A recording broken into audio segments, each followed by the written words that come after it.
രാഷ്ട്രീയ കാലാവസ്ഥ മാറുന്നുണ്ട്, ജനങ്ങളുടെ മനോഭാവം മാറുന്നുണ്ട്. അതുപോലെ തന്നെ രാജ്യത്തെ എല്ലാ സാഹചര്യങ്ങളും മാറിക്കൊണ്ടിരിക്കുകയാണ്. നേരത്തെ ജനങ്ങൾ പോലീസിനെതിരെ ശബ്ദിക്കാൻ അല്ലെങ്കിൽ ഭരണകൂടങ്ങളുടെ അതിക്രമങ്ങളുണ്ടായാൽ അതിനെതിരെ ശബ്ദിക്കാൻ വളരെയേറെ മടിക്കുകയും അതുപോലെ ഭീതി പുലർത്തുകയും ഒക്കെ ചെയ്തിരുന്ന ഒരു സാഹചര്യം മുമ്പുണ്ടായിരുന്നു.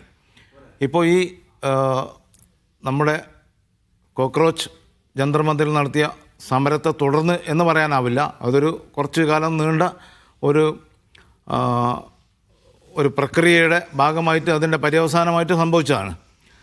ആ സമരത്തിൻ്റെ ജയപരാജയങ്ങൾ ഇനിയും വിലയിരുത്തപ്പെടേണ്ടതുകൊണ്ട് അത് ഭാവിയാണ് തീരുമാനിക്കേണ്ടത്. എന്നാൽ പോലും ജനങ്ങളുടെ മനസ്സിൽ അത് ഒരു ധൈര്യം പകർന്നിട്ടുണ്ട്, അവരുടെ മാനസികാവസ്ഥയിൽ ധൈര്യം പകർന്നിട്ടുണ്ട്.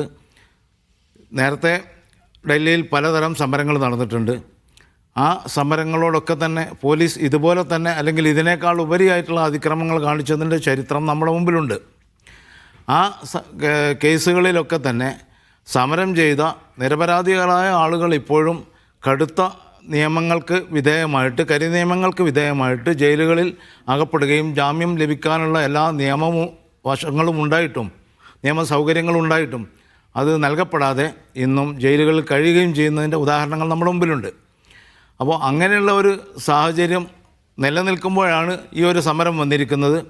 ഇപ്പോഴെങ്കിലും പ്രതിപക്ഷ നേതാവ് അതിനുവേണ്ടി ഇറങ്ങി എന്നതും അതിനോടൊപ്പം ജനങ്ങൾ കൂട്ടുചേർന്നു എന്നതും വളരെ അഭിനന്ദനാർഹമായൊരു കാര്യമാണ്. നമ്മൾ പോലീസിൻ്റെ ചരിത്രം ഇപ്പം എൻ്റെ കയ്യിലൊരു പുസ്തകമുണ്ട്, അധികം ആളുകളുടെയും കയ്യിൽ അതില്ല എന്നാണ് എനിക്ക് തോന്നുന്നത്.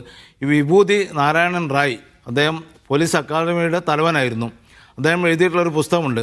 അദ്ദേഹം ഈ ബാബരി മസ്ജിദ് 1992 ഡിസംബർ 6 തകർക്കപ്പെടുന്നത് അതുവരെയുള്ള ഒരു ചരിത്രം പോലീസിൻ്റെ ഫയലുകൾ വെച്ചിട്ട് എഴുതിയ ഒരു ചരിത്രമാണ്.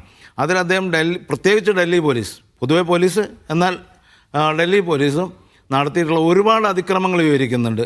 അത് പോലീസ് ഫയലിലെ രേഖകൾ വെച്ചിട്ടാണ് വിവരിക്കുന്നത്. ഇത് തിരുത്തപ്പെടേണ്ടതുണ്ട്. നമ്മുടെ രാജ്യത്ത് ഏറ്റവും കൂടുതൽ ശുദ്ധീകരിക്കപ്പെടേണ്ട ഒരു ഡിപ്പാർട്ട്മെൻറ്റ് യഥാർത്ഥത്തിൽ പോലീസാണ്. ഈ ദാവൂദ് ഇബ്രാഹിം അധോലോക നായകനാണ്. അദ്ദേഹം നമ്മുടെ രാജ്യത്തെ ഏറ്റവും വലിയ കുറ്റവാളിയാണ്, ഏറ്റവും വലിയ പിടികിട്ട പുള്ളിയാണ്. ആ ആൾ യഥാർത്ഥത്തിൽ ഒരു പോലീസ് കോൺസ്റ്റബിളിൻ്റെ മകനായിരുന്നു എന്നത് അധികമാർക്കും അറിയുകയില്ല. അപ്പോൾ ഇത് തമ്മിൽ ഈ ഒരു അധോലോക നായകൻ എന്നതും ഒരു പോലീസ് വർക്ക് ചെയ്യുന്ന ഒരാൾ എന്നതും ഒരു വിഭാഗം, എല്ലാവരെയും കുറിച്ചല്ല പറയുന്നത്, ഈ ഒരു ക്രിമിനൽ മെൻറ്റാലിറ്റി. അതുകൊണ്ടാണല്ലോ ഈ പെല്ലറ്റ് തോക്കുകൊണ്ട് എന്ന് എയർ ഗണ്ണുകൊണ്ടാണ് വെടിവെക്കുന്നത്. ശരിക്കുള്ള തോക്കുകൊണ്ട് വെടിവെച്ചിരുന്നെങ്കിൽ ഇപ്പോൾ നമ്മുടെ നാട്ടിൽ തന്നെ പറഞ്ഞല്ലോ, വെടിവെച്ച് കൊല്ലണമായിരുന്നു ഇവരെ, ബലാത്സംഗം ചെയ്ത് തീർക്കണമായിരുന്നു ഒക്കെ എന്ന് പറയാൻ തോന്നുന്നതൊരു ഭാഗം. അത് ചെയ്യുകയാണ് പോലീസുകാർ ചെയ്യുന്നത്, ആ പ്രവൃത്തി നടപ്പിലാക്കുകയാണ് ചെയ്യുന്നത്. അതിൽ കുറ്റമില്ല എന്ന് പറയുന്നത് ഒരു വശം, ഇതൊരു തെറ്റല്ല എന്നോ അല്ല ഇതൊരു കുറ്റമല്ല, പോലീസിനോട് കളിച്ചാൽ പോലീസ് തിരിച്ചു വെടിവെക്കും എന്ന് കേട്ടല്ലോ നമ്മൾ. അങ്ങനെയാണല്ലോ ഇതിന് വ്യാഖ്യാനം നൽകുന്നത്. ആ ഒരു വസ്തുത നമ്മുടെ മുമ്പിലുണ്ട്.